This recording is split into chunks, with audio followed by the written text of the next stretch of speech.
Good afternoon. I'm Rabbi Ed Feinstein. This is Valley Beth Shalom Online. Today is the second day of Chol HaMoed Pesach. It's Monday. It has long been a tradition at Valley Beth Shalom that during the days of Chol HaMoed Pesach we gather for a lunch and learn so that people who work in the neighborhood could come and have a kosher for Passover lunch. And I would be more than delighted to invite you over, and I'll make some matzah brai, and we can sit down and drink some coffee and learn together. But this coronavirus crisis has made that impossible. So instead, we'll do this lunch and learn online, and I hope that you'll be able to spend a few minutes. We'll just do this for about half an hour, and then send you back into the world um, to, uh, to to to work and to continue to be productive, and certainly to take care of yourselves and take care of your families. Um, so what I'd like to do for today and tomorrow, both days, about 12:30 to 1 o'clock, we'll learn together. I can't place text up on this screen the way that you've seen other platforms do. So what I'll ask you to do is go and hunt up a Bible. A Bible is not just the Chumash, not just the five books of Moses, but if you can actually find a Bible of any kind, you can actually do it on your computer on a separate window. Um, and I'll be using the Jewish Publication Society Bible, but any Bible will do for this, for what we're going to do. And what I'd like to do in our sessions together today and tomorrow is to look at the character who's the most intriguing character in the Passover Seder, and that's the character of Elijah. I'm sure that you all opened your doors the other night and asked Elijah in, which of course violates all of the social distancing protocols, but I'm sure he was healthy when he came to visit you. So please open up and find Elijah. You'll find it in the part of the Bible called First Kings. It's part of the Bible called Former Prophets. So the Hebrew Bible, you remember, is broken into three parts. The first five books are the Torah. They tell the story of the creation of the world, the beginning of the Jewish people, Moses' experience leading us out of Egypt, crossing the desert, and arriving in the Promised Land. Then the next eight books are called prophets. The first four of those books, Joshua, Judges, Samuel, and Kings, are called early prophets. They tell the story, the chronicle, of the experience of the Israelite people from the conquest of Canaan under Joshua through the period of the Judges when there was no central government, through the rise of the kingship of King Saul, then King David, and then King Solomon, and then the subsequent kings following Solomon up until the destruction of the Holy Temple in the year 586 BCE. Those four books consist of the historical record.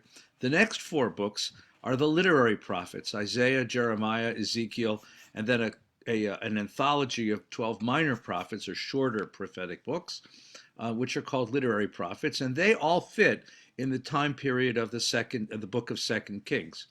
The third section of the Hebrew Bible is called Writings, which resembles my mother's garage. It was all the stuff that was too good to throw out, but not good enough to keep in the house. So it all got stuffed into the garage. And this third part of the Hebrew Bible is called Writings. It's miscellaneous holy texts, including Psalms and Job and the Chronicles and the five Megillot, the five short books that we read on Jewish holidays and festivals. So today we're going to be in First Kings, which is the fourth book of the early prophets.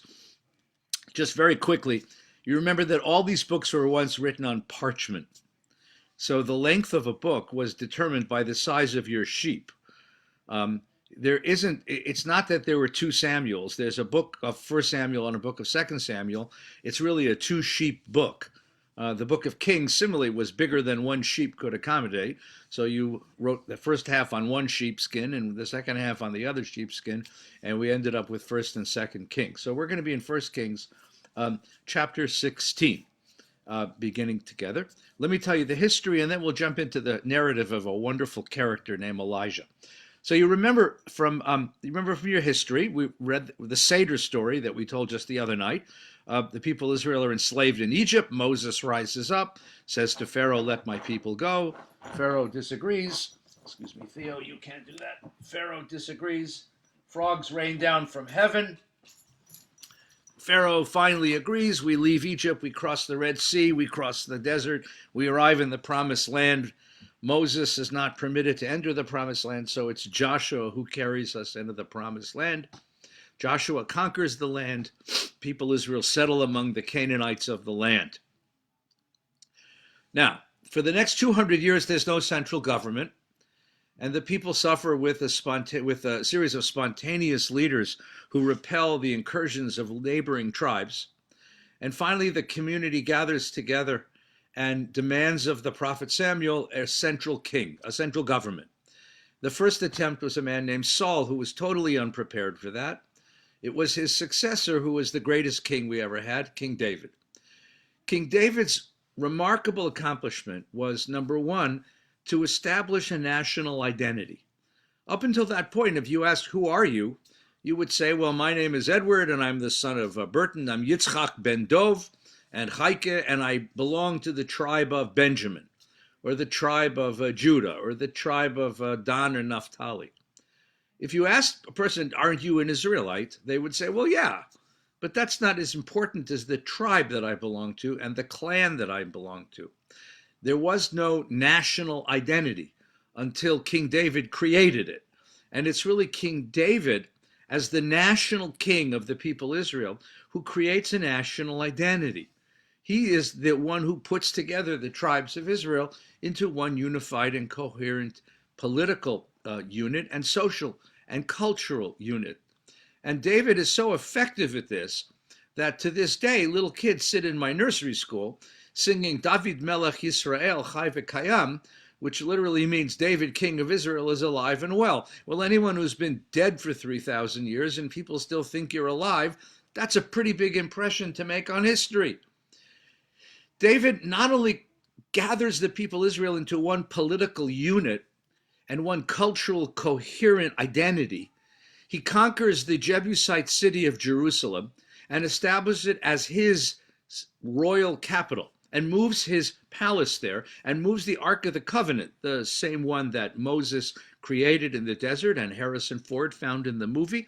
He puts the Ark of the Covenant right across the street from the palace. So now you have to come and pay your taxes to the king, and you have to pay your sacrifices to the cult, to God at the Ark of the Covenant. And so king becomes protector of cult.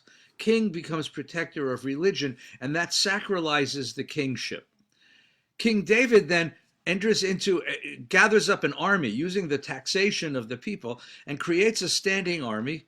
His general is a fellow named Yoav, who's a brutal fellow.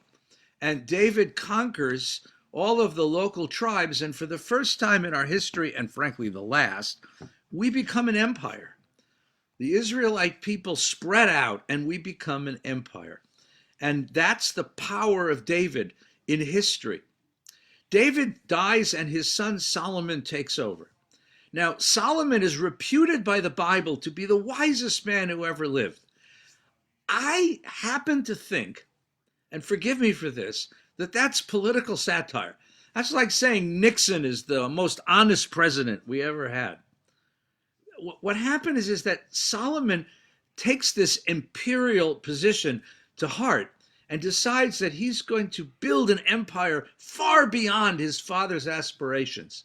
The first project is to build a temple for God.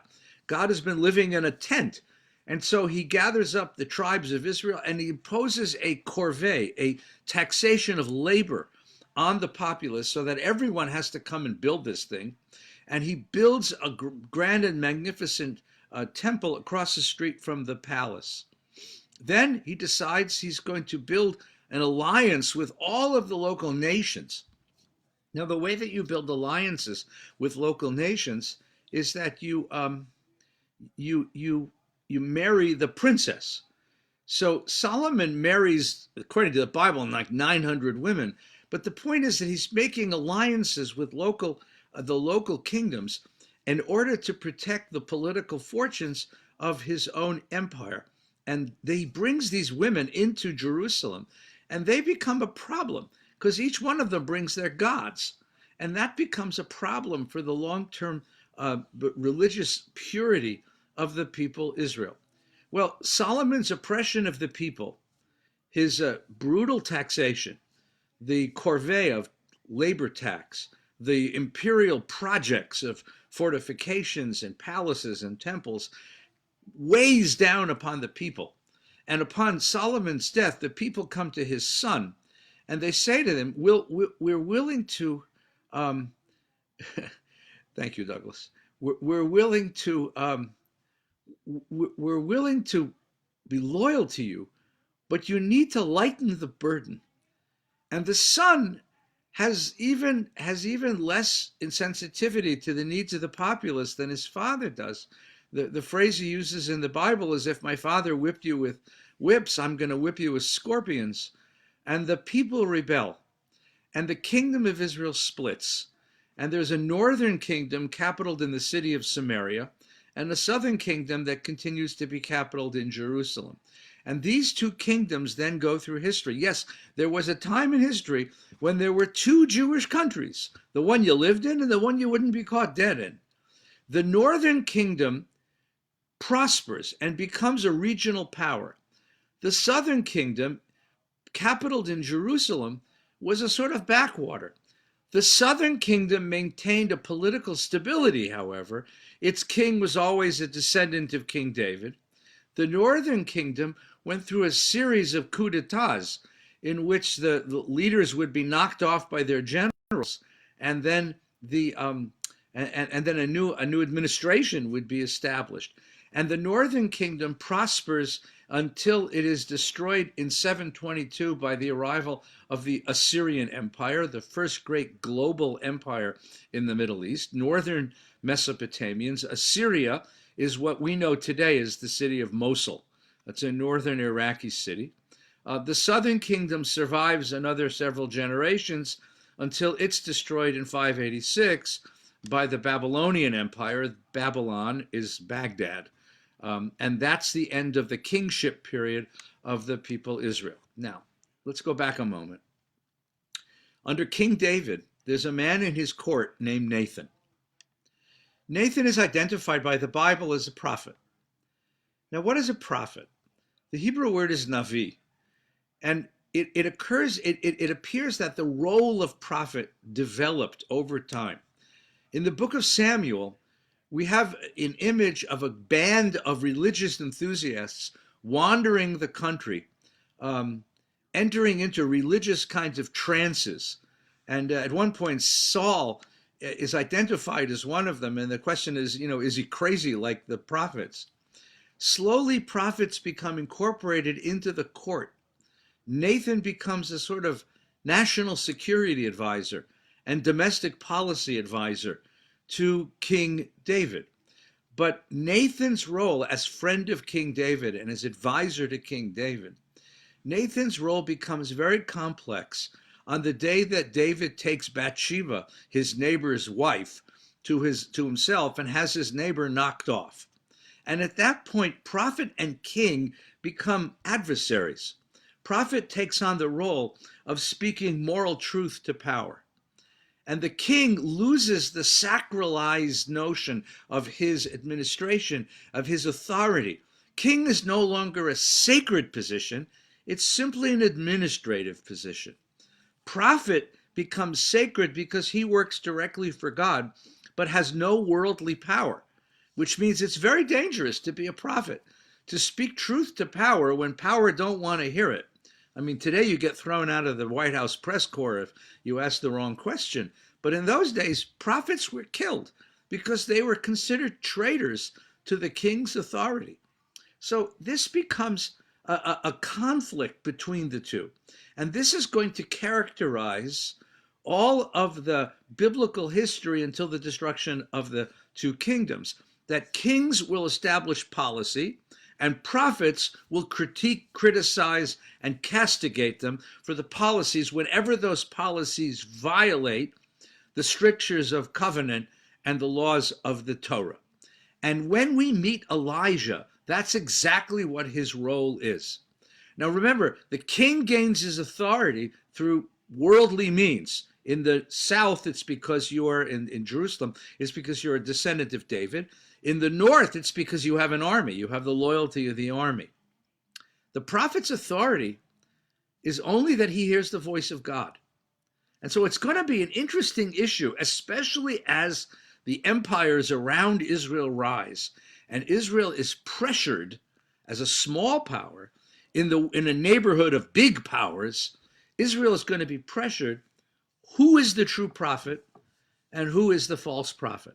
And you're going to see this much later in the book of Jeremiah. And Jeremiah, who we know as a true prophet, because the Bible advertises him such, goes head to head with a bunch of prophets who appear to be false prophets because they only give good news. In fact, at one point, that's what Jeremiah says. If a prophet gives you good news, he's not a true prophet. I think that's sort of the way the Wall Street Journal works about stock market predictions. So Elijah is one of the very, very first of this tradition of king versus prophet. And the king in question is a king named Ahab. Now, the name Ahab is familiar to us because it's familiar from literature, from Herman Melville's Moby Dick. But here it's a different king. And you have to be able to look at the story from both ways, from the king's perspective and from the prophet's perspective. So if you're with me, open your Bible to 1 Kings 16, chapter 16. Ahab, son of Omri, became king of Israel in the 38th year of King Asa of Judah, and Ahab, son of Omri, reigned over Israel from Samaria for 22 years. So Omri was the general to the previous king. Omri has the king assassinated, and Omri becomes the king of the northern kingdom in Samaria. And when he uses his military might, his command of the army, to settle the local incursions of other tribes, and creates a time of peace, a time of prosperity. And by the time his son takes over, the northern kingdom is quite prosperous and at peace. And Ahab, who is his son, is going to rule at a time of prosperity and stability and peace. Now, the Bible is not written, it's not written it's not written to be an objective history. It's much closer to MSNBC or Fox than it is to, something very, very objective. The Bible has its point of view, and the Bible's point of view is to judge all of history from the point of view of the covenant. So you'll see the next line, verse 30 in chapter 16. Ahab, son of Omri, did what was displeasing to the Lord, more than all who preceded him. I mean, he was the worst of the worst. But now you have to ask the question, if he's the worst of the worst, how come he's ruling for 22 years? That's a long administration. That means he lived a rather long life. And now it's going to detail his sins. But you can see already hinted at that there is a different way to look at this. And I want to look at it in both ways. Not content to follow the sins of Jeroboam, son of Nebat. That's the guy who took over after Solomon, who led the coup against Solomon's son and started the northern kingdom. Ahab took his wife Jezebel, daughter of King Etbaal of the Phoenicians, and went to serve Baal and worshipped him. The Phoenicians lived north of us in Lebanon. So what did Omri do? Omri married his son Ahab to the princess of the Phoenicians of Lebanon, so that he created an alliance between the northern kingdom and the Phoenicians, because the Phoenicians are not only the local neighboring tribe, the Phoenicians are the greatest mariners in the world. You marry your son, the king, to the princess of the Phoenicians, you're going to end up with a navy. You're going to end up with a merchant marine. You're going to make your kingdom prosperous. Politically, it's a brilliant move. But the Bible hates this. The Bible hates it for the next reason. Look at the verse 32. He erected an altar to Baal in the temple of Baal, which he put in Samaria. He made a sacred post. He did more to vex the Lord God of Israel than all the kings who preceded him. So he brings this Phoenician princess into his court, but he has to provide for her. So he creates a temple where she can worship her gods. And because her gods are very visible and tangible and frankly sexual, the king, the male principle of the pantheon was Baal, represented by a bull, usually with a phallus of some sort, and represented the power of rain upon the land. And females represented by a post, a tree, which is a representation of the female. And there were all sorts of ritual orgies and things that took place in the course of this kind of worship. Um, and Ahab provides for this, and you could imagine the politics of this was because he was trying to mollify the princess and engage her father in an alliance so that he could make use of both the military and merchant marine of the Phoenicians. It's politically, it's the right move, but covenantally, it's corrupting and it's terrible. Now, by the way, whether her name is really Jezebel or not is debated in the scholarship, because Zevel in Hebrew means she's trash, and I don't think that's what her father called her. Probably a name made up a little bit later. So Elijah arrives on the scene. Elijah of Tishbe, an inhabitant of Gilead. Gilead is a farming, a ranching area. If you think of the map of Israel, think of the Golan Heights, and slightly south of that, it's in the north of Jordan, just below the heights of Golan. There's a large flat plain, which is terrific for grazing cattle. And that's where Elijah comes from. He's a frontiersman. He comes from Kansas. He's a cowboy. And that's where he comes from. And he confronts Ahab and says, as the Lord lives, the God of Israel whom I serve, there will be no dew or rain except by my bidding. And the word of the Lord came to him and said, leave the place, turn eastward, go into the hiding in the wadi, which is east of the Jordan. You'll drink water. I've commanded you. So he prophesies the coming of a drought, and that brings him to the attention of the king. Now, I want you to jump now to chapter 18. Chapter 18, verse 1, and then we'll jump into the middle of the story. So Ahab appears in front of Elijah, and Elijah tells him there's going to be rain, but Ahab hates him. So when Ahab caught sight of Elijah, look at verse 17 in chapter 18. When Ahab caught sight of Elijah, Ahab said, is that you, troubler of Israel? And he retorted, it's not I who have brought trouble Israel, but you and your father's house, by forsaking the commandments of the Lord and going after the Baalim. Now, the irony, of course, is that Baal is the rain god. Baal is the rain god of the Middle East. And there's been a drought in the land. So Elijah has the credibility to say, that God is a false God. And the reason there is a drought is because you've forsaken the commands of the God of Israel. But this is going to come to a head. Summoned Israel to join me at Mount Carmel, together with the 450 prophets of Baal and 400 prophets of Asherah who eat at Jezebel's table. So Jezebel becomes the sort of fanatic here. She murders all of Elijah's colleagues, all of those who were faithful. She goes on a crusade against all of those who are faithful to the God of Israel, because she believes that he's right, that it's the God of Israel who has brought the drought. So she's going to destroy the prophets, and Elijah's the only one left. And in their place, she brings the prophets of Baal into her household. So Elijah says, let's have it out once and for all. The grand contest. This is the grand contest of the gods, right? So Elijah sent orders to the people, to the Israelites, and they gathered the prophets at Mount Carmel. Mount Carmel is a mountain just south of Haifa, and it's traditionally considered the home of Elijah after he left Gilead. Elijah approached all the people, and he said, how long will you keep hopping between two opinions? See, it's not just the disloyalty.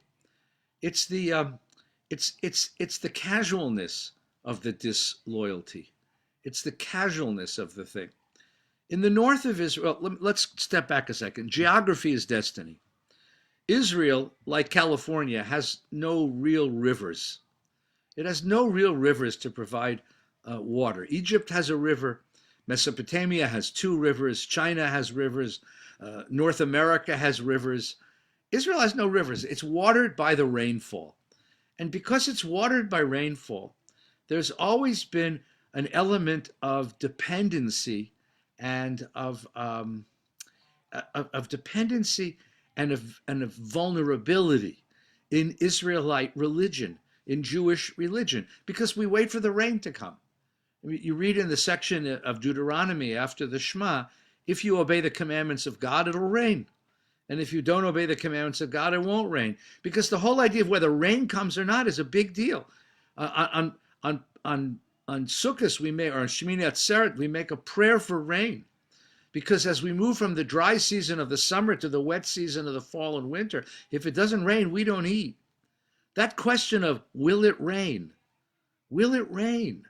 Is an important question for Israelite religion. The Canaanite faith, the local cult, the local faith of the people who lived in the land before we got back, Canaanite faith is all based on rain. And Canaanite faith had it very simple. You have the father god of the heaven, Baal, the god of fertility, the rain of fertility, represented by the bull, and the mother god of earth who receives his rain and gives us food. And you can see the sexual kind of imagery there, the suggested sexual imagery, but it wasn't suggested. In Canaanite religion, it was explicit. What would happen was a farmer would go into his fields, and I hope there's nobody under 18 listening to this. A farmer would go into his fields with a cult prostitute, a priestess, who engaged in ritual sexualized acts as a way of encouraging the rain to fall on the field. The name of that woman was a Kadesha. You can hear the word kadosh, it means holy, but she was a Kadesha. She was a sacred prostitute, and her job was to encourage the rain to fall by an act of sympathetic magic. So what happens here is that the people Israel begin adopting this. And you can understand why. If you have a choice between an invisible God who demands morality and a very tangible God who engages in sexual acts, it's sort of like no contest there. Well, what happens is that the Israelites began to mix them all up. We have now had opportunity to excavate villages in the north of Israel, down to the first temple period, to this period in history. And they found in almost every house that they excavated in the north of Israel figurines of Baal and Asherah, the male and female gods of the Canaanites. This became very popular. This became very popular, which just is to say honestly that we're not the first moment in Jewish history when assimilation was a problem. And we're not the first moment when assimilation into the religious practices of neighboring peoples was a problem. This has been a constant theme in Jewish history for quite some time. So Ahab says to the people, pick one or the other. But this hopping between one or the other, the sort of casualness, the sort of pragmatic religion, who gives me better results? Who gives me a better deal? That's not faithful to God. And if you look at that line again, the word hopping is the word piseach. It's the same word as the holiday Pesach. You're hopping, you're jumping from one to the other. If the Lord is God, follow him, and if Baal, follow him. Pick one, be loyal.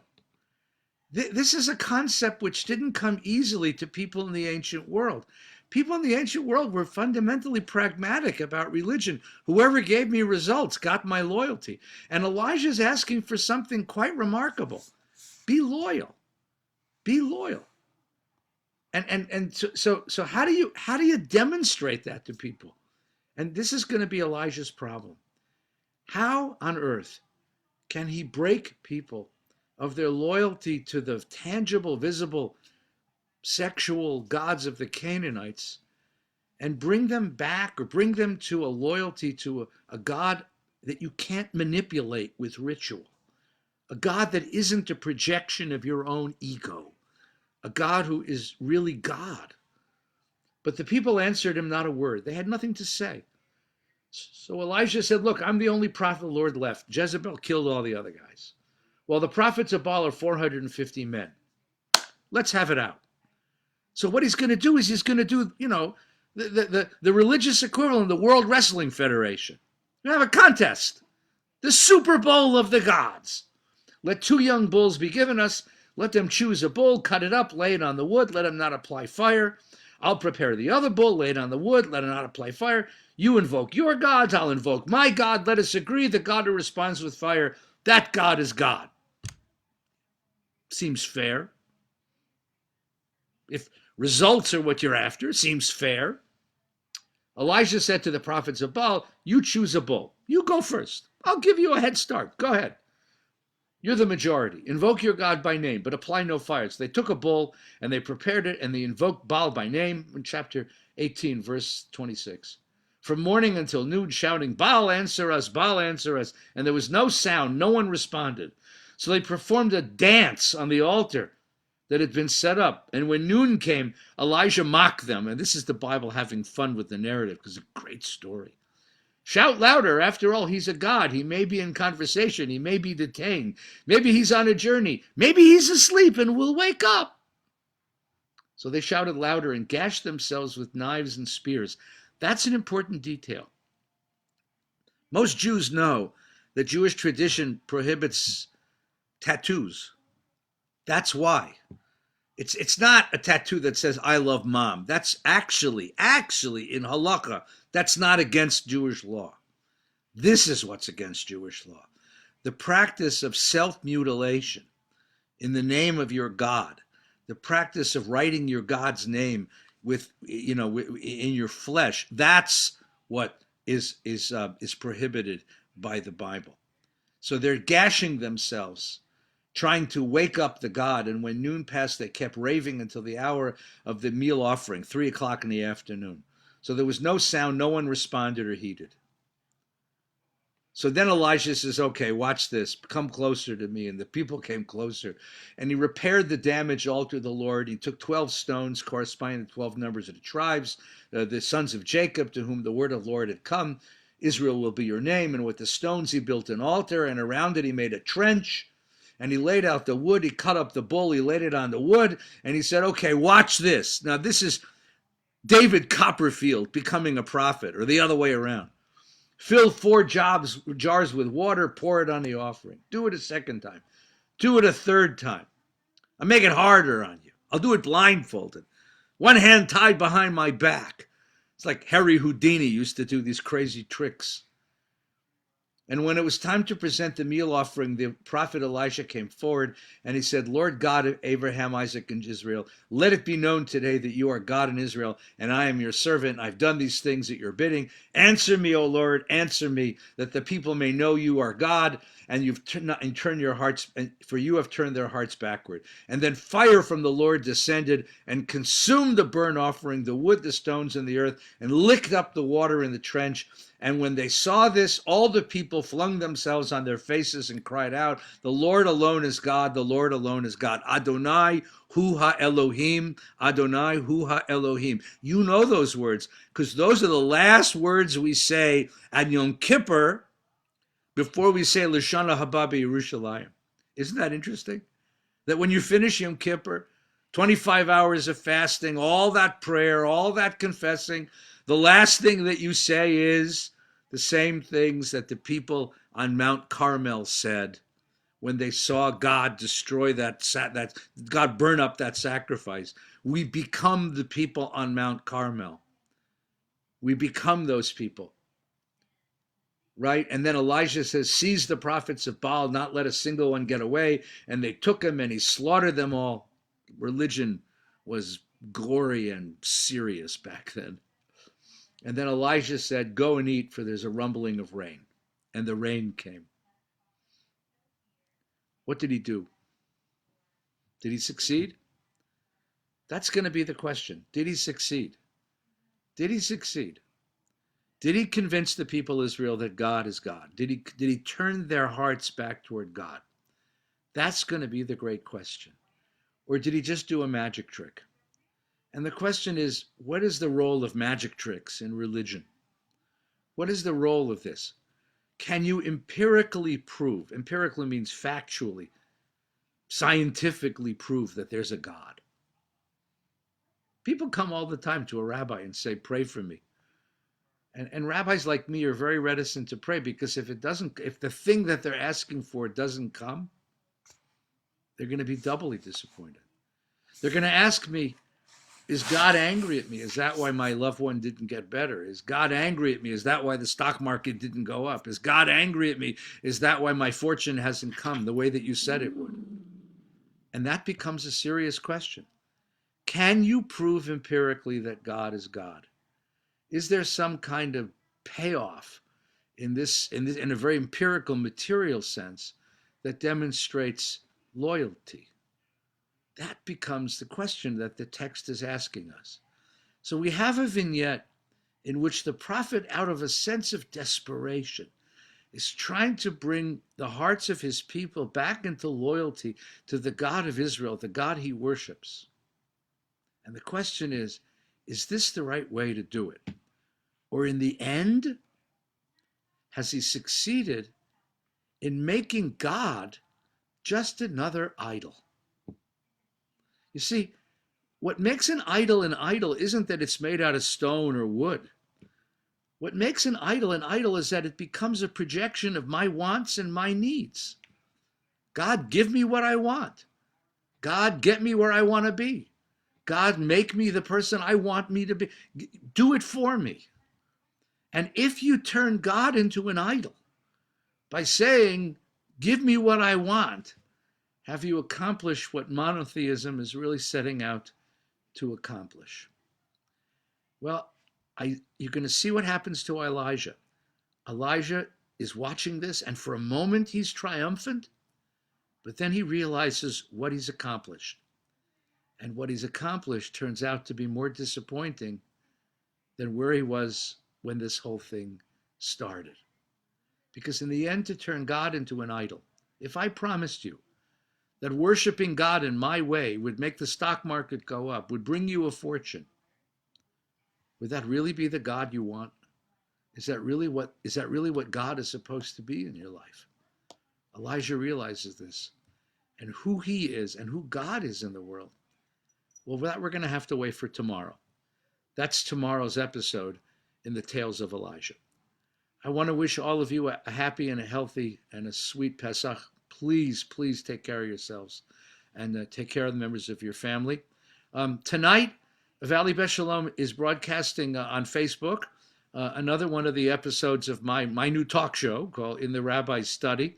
And my guest tonight is the journalist and scholar Yossi Klein Halevi, direct from Jerusalem. It's a wonderful interview. I had a wonderful time meeting and spending time with Yossi. So that's tonight at 7 o'clock. You can tune in. Every morning and evening, of course, we have prayers here at VBS. Wednesday is Yontif, 10 o'clock.